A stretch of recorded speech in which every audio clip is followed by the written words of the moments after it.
Do Enem, o Exame Nacional do Ensino Médio. Com a proximidade das provas, o SBT Meio-Dia, esta semana está recebendo professores convidados especiais para trazer dicas importantes nesta reta final. E eu já começo o SBT Meio-Dia de hoje dando uma boa tarde para você, Ricardo, professor de História. Também o André, professor de Geografia. Nessa reta final, uma boa tarde para vocês. Não adianta mergulhar nos livros. O que a gente precisa agora são dicas importantes para que a gente possa sair bem na prova. Eu começo por História. Quais os principais temas, professor, que devem cair no Enem deste ano? Boa tarde, Diane. A gente sempre aponta como temas importantes para o Enem a questão da escravidão. O escravismo desde o Império Romano e vindo para o Brasil colonial, né? Um item que está sempre presente nas provas, e dentro dessa conjuntura também a presença do elemento negro e a sua cultura desencadeada, desenvolvida no território brasileiro, né? É um item sempre importante na parte de História. Outros são questões atuais. Por exemplo, hoje nós podemos destacar o contexto da Revolução Russa, completa 100 anos da Revolução, do primeiro Estado socialista no mundo, né? Então é um ponto que deveria ser sempre analisado pelos alunos. Na história brasileira, além da questão da escravidão, eu destaco sempre o regime militar, né? O regime militar, nós estamos aí num ano aí, inclusive, que se fala nesse processo todo de manifestações Brasil afora, e o regime militar implantado em 64, com um ano importante no ano de 68, que dá para fazer uma ponta, o Brasil no ano de 68, com o que acontecia no mundo, manifestações estudantis na França, intervenção soviética lá na antiga Tchecoslováquia. São situações que podem aparecer, e acima de tudo que o aluno faça uma leitura bem detalhada do que é solicitado, né? Porque a História ela tem relação também com a Geografia, exatamente, né? Que é a sua disciplina, André. Isso. Perfeito. Então, na verdade, História, Geografia, Sociologia e Filosofia são 45 questões ali no primeiro dia, né? Que vem dentro da prova, né? No dia 5. A Geografia em si, ela traz alguns conhecimentos tradicionais, projeção cartográfica, relevo, clima, né? Que são conhecimentos bem específicos dentro da Geografia. Demografia, estudo das populações, é um assunto bem relevante. A Geografia é uma ciência que ela vai trabalhar no Enem muito fazendo contextualizações e ponte com atualidades. Então, a questão, por exemplo, esse ano, a carne é fraca, a operação da Polícia Federal que afetou o comércio global de um importante segmento econômico do Brasil, é um contexto interessante. A questão da discussão da reforma da Previdência no Brasil, trabalhando demografia, é um contexto muito importante. O Ricardo falou trabalhista, né? A questão trabalhista muito discutida, em evidência, em discussão, né?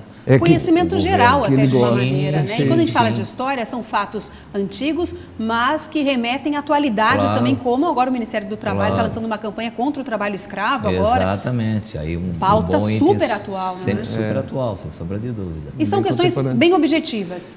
São questões objetivas. São 5 questões, são 5 alternativas, 5 proposições. Objetivas, mas difíceis. Como é que funciona? Lê uma, tenta descartar, eu acho que sim, eu acho que parte por aí. Se utilizar de alguns recursos, por exemplo, no caso da Geografia, que tem mapas, tabelas, né, contextos assim, que às vezes facilitam o entendimento do aluno.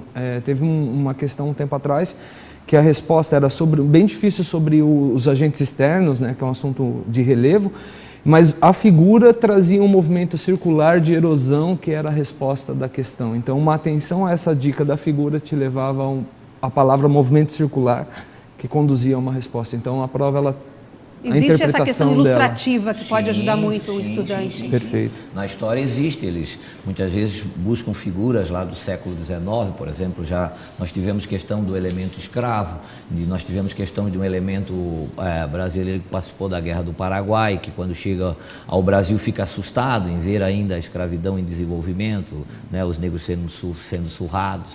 Então são itens que o André falou bem, que precisam ser analisados de maneira bem detalhada, com calma por parte do estudante, apesar do tempo, né? Do tempo, porque a primeira prova ela tem 5 horas e 30 minutos. O primeiro dia, você falou que é um pouquinho mais por causa da redação, né? Tem uma hora e meia exatamente. Mais. E na nossa área, que é a área de ciências humanas, você tem Geografia, História, Filosofia e Sociologia, que eles fazem uma relação os enunciados, né? Isso, muitos textos às vezes, entendeu?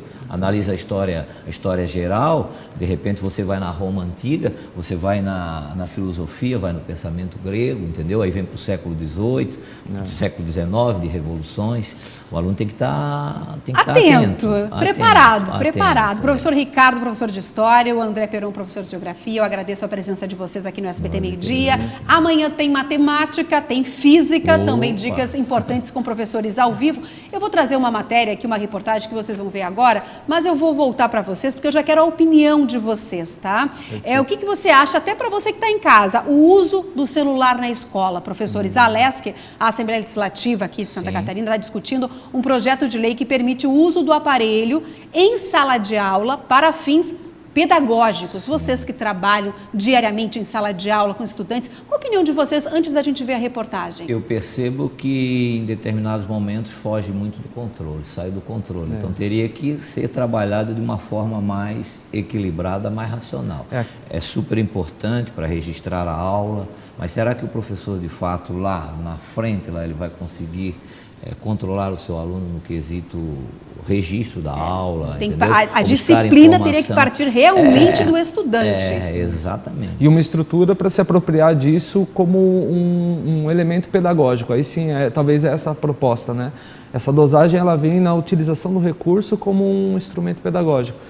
Particularmente, eu sou entusiasta disso, mas há uma grande dificuldade justamente no limite. Há uma preocupação, com certeza. Entendeu? Até o registro escrito, ele é um registro que te apropria do conhecimento, então ele não pode ser deixado de lado. A questão é misturar um pouco, porque a tendência do aluno é fazer o quê? Agora eu posso meio digital, então é só um meio digital, e não.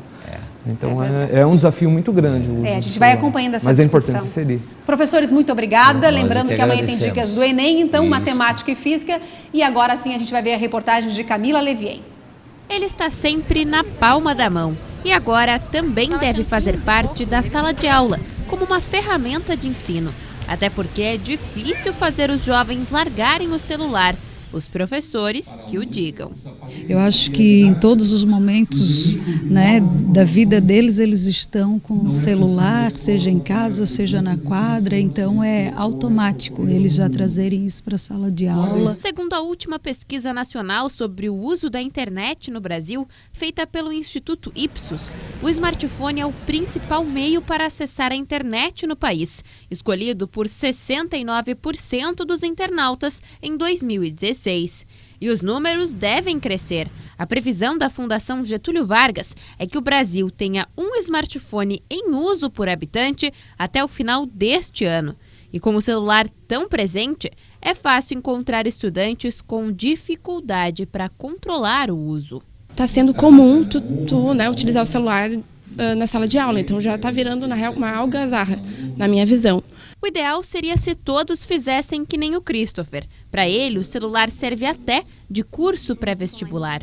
Por exemplo, eu uso quando o professor está falando alguma coisa e aí eu não entendo alguma coisa, para não perder muito tempo, para não perder a linha de raciocínio do professor, eu pego, olho o celular rapidinho, pesquiso e já está certo, não atrapalha a aula e já me ligo de volta no conteúdo. E não é só ele. O próprio governo do estado tem o professor online, onde o educador faz até chamada pelo celular.